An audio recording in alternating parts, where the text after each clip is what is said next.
Եթե դա բնական մահ չէր, ապա այն կդառնա Պուտինի վերջին ճակատագրական սխալը, որը նրան չեն ների։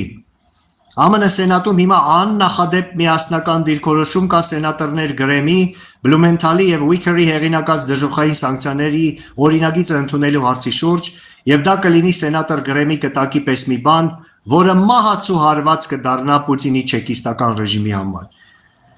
Սենատոր Գրեմը ուրբաթ օրը այցելել էր Ուկրաինա, նա այնտեղ հայտարարեց, որ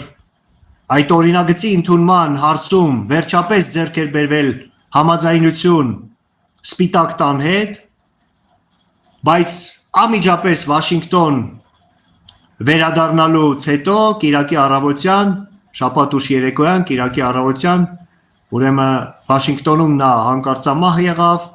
եւ հիմա հայտնի է, որ ՖԲՌ-ը սկսել է այդ առեղծվածային մահվան հետաքննությունը, որտեղ ըստ վարկածներից մեկի Լինսի Գրեմին կարող էր թունավորել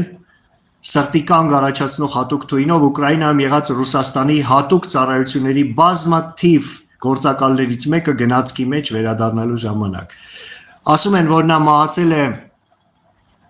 ուրեմն մայր զարկերակի աորտայի անևրիզմայի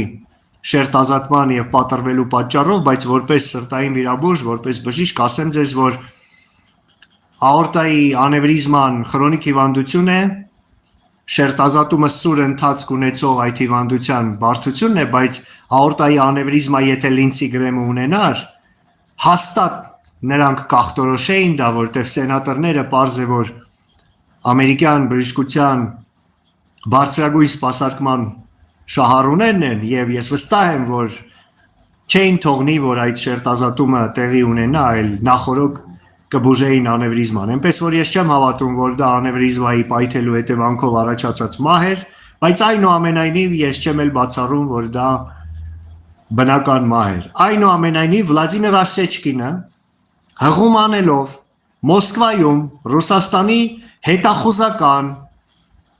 իր հավաստի աղբյուրների վրա հայտնեց, որ Լինսի Գրեմը արդեն մի քանի տարի ՖՍԲ-ի եւ Ռուսաստանի արտաքին հետախուզության կողմից ակտիվ միջոցառումների տակ էր։ Ռուսների մոտ դա կոչվում է օպերատիվնա ռազրաբոտկա, այսինքն Ասեչկինը, կրկնում եմ, հղում անելով ռուսական հետախուզական ծառայություններում իր հավաստի աղբյուրների վրա,